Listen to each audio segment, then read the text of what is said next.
নমস্কার বন্ধুরা, আজকে আমরা তৈরি করব নারকেল আর দুধ দিয়ে সন্দেশ। প্রথমে আমরা নারকেল কুড়িয়ে নেব। নারকেল কুড়ানো হয়ে গেলে তার মধ্যে চিনি ও দুধ দিয়ে জালে বসিয়ে দেব।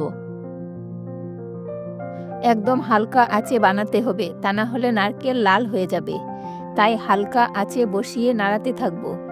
নাড়াতে নাড়াতে যখন দুধ শুকিয়ে যাবে, তারপর আস্তে আস্তে নারকেলের পুর তৈরি হতে থাকবে। এর মধ্যে আরও কিছু পাউডার দুধ দিয়ে দেব। পাউডার দুধ দিয়ে ভালো করে মিশিয়ে নিলেই নারকেলের পুর তৈরি হয়ে যাবে। পুর তৈরি হয়ে গেলে একটি থালায় নামিয়ে একটু ঠান্ডা করে নেব।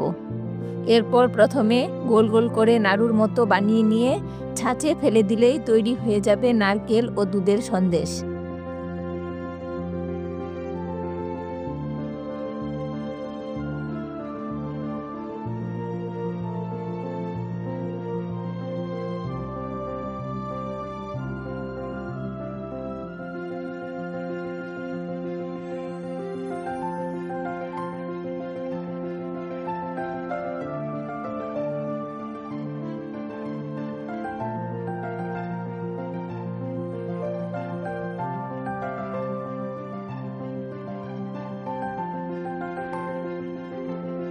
এভাবে বানিয়ে খেয়ে দেখবেন বন্ধুরা, খেতে খুব সুস্বাদু হয়।